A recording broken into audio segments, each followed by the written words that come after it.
Good morning po mga kamutya. Ito na naman po. Gusto ko pong ipakilala sa inyo itong isa sa mga mutya. Ito po, this one. Ito po ay, ang tawag dito po is Amazonite stone. Nakuha ko rin po ito. Kasama ito sa nakuha ko noong 2022 na Holy Week. Nakuha ko po ito sa dagat. Kulay green po ito sa personal. Kung makikita nyo po yan, sa personal po ito po ay kulay green. Ewan ko kung bakit maputla. Siguro takot. Ayan, takot siguro alive. Ayan, kaya medyo maputla siya. Yan, kulay, sa personal po, kulay green po yan. Ewan ko, nakikita ko. Tingnan mo. Diyan dito sa video, ay ano siya, parang maputla nga. Pero dito sa personal po, pag siyempre, ako nakikita ko kulay green.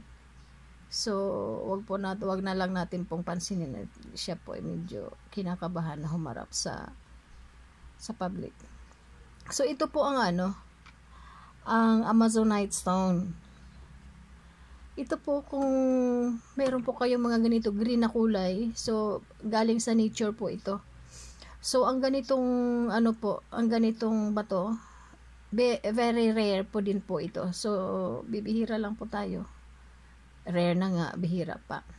Bihira lang po tayo makatagpo ng mga ganitong kulay. Kulay green na bato na tawag dyan, hugis, buto ng langka. So, ito po ay napakaganda. Kasi ito po din po ay pang, din po siya, pang tawag dyan, abundance, siya, parang stone of bato. Basta ito po, maganda talaga ito kasi pangkabuhayan ito. Ang niya po ay hugis buto ng langka. Napakaganda niya po. Siya po ay madulas. Yan. Ay ibig sabihin siya ito, para siyang basta siya, basta parang talagang buto ng langka. Di ba yung buto ng langka pag hinawakan mo madulas, ganun din po ito. So maganda po talaga ito sa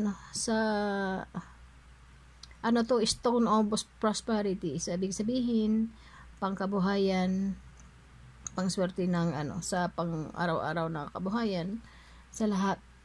So alam nyo naman na pag pinag-usapan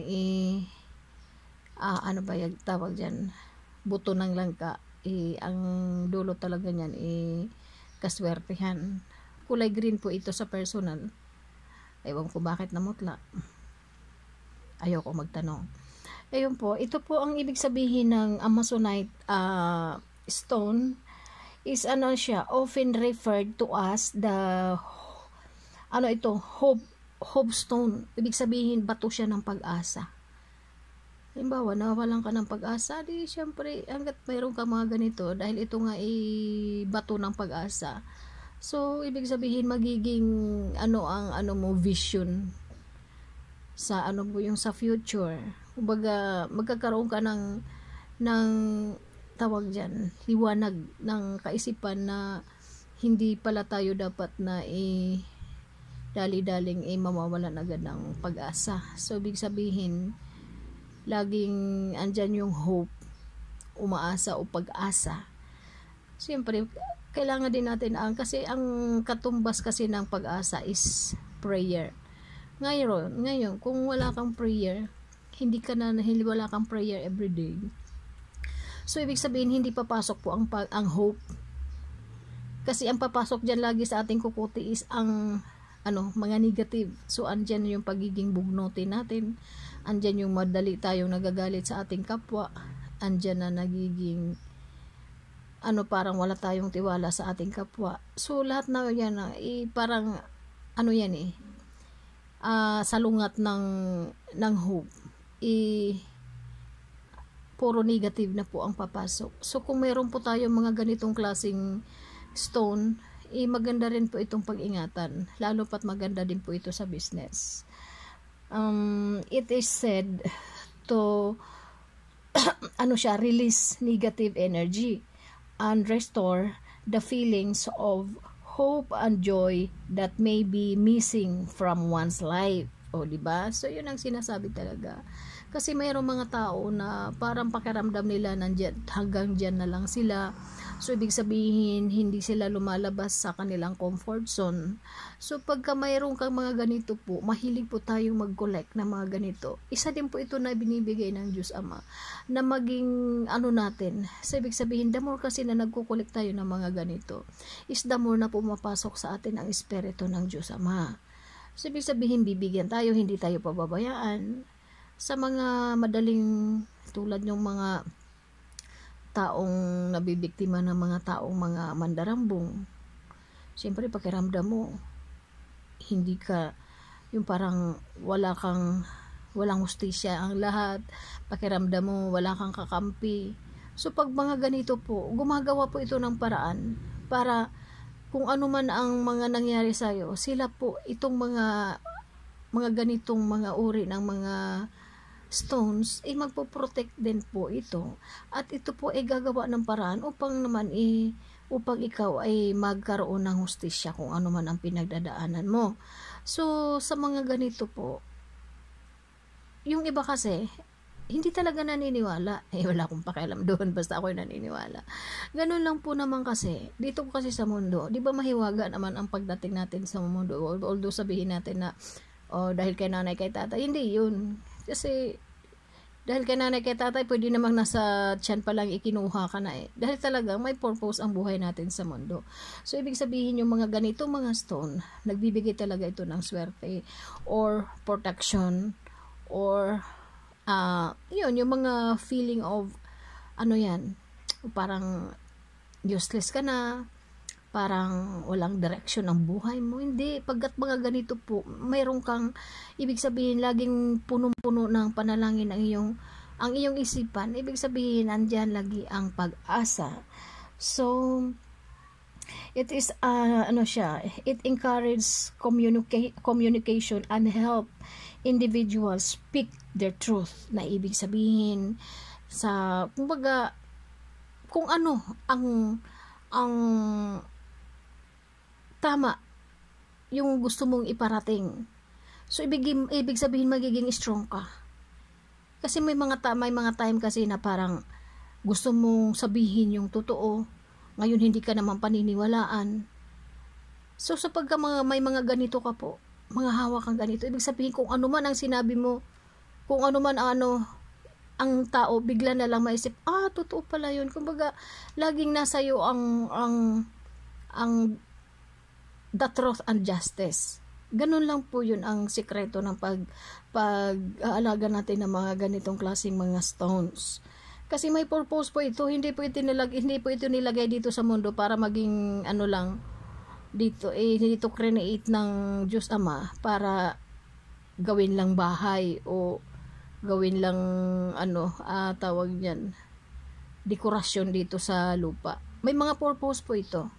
So, depende po na din yan sa atin paano tayo magsaliksik upang magkaroon tayo ng knowledge. Kaya nga tayo binigyan ni Lord ng knowledge of wisdom. Ibig sabihin na sa atin paano po magsaliksik. So, and then, it is follow through with positive action. Ganito yan eh. Kasi,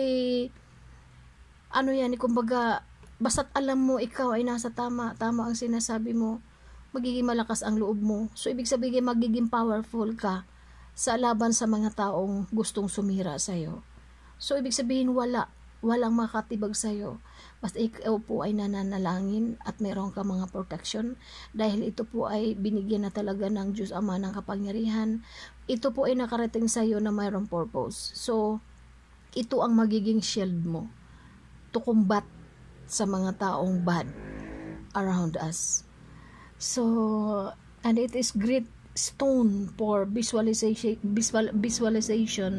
and manifestation. So, ibig sabihin, i-visualize mo yung life mo na someday, hindi lang someday, bukas. Yung parang ang laging anuhin natin ang sa law of attraction. Lagi nating ipapasok lagi yung mabilis. Yung walang mga, sana, wala na yung mga ganyan. Kumbaga laging may impact. Ang i-visualize mo is yung kaya ko to bukas, marami masosolve ang problema ko, financial man, maingon, tawag dyan, physical o anumang mga darating na mga ano natin, sa kung ano man ang i-visualize natin, talagang magbigyan natin ng impact. At syempre, ang ibig sabihin sa ang manifestation na ipapasok natin siya sa ating sa ating katawan o sa ating pagkatao, kung ano man ang na-visualize natin, is syempre bigyan natin ng impact para ang affirmation niya is magkatotoo at bigyan agad ni God ng power na kung ano man ang ibig sabihin ko, ano man mga plano mo, ano man mga hangarin mo sa buhay, yan po ay bibigyan ni God ng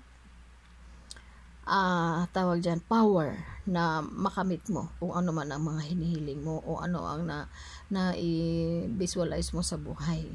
Ganun lang po ang sekreto. Ang na huwag tayong mawala ng pag-asa sa hamon ng buhay. Tayo po ay maging matatag, manalig, at hindi naman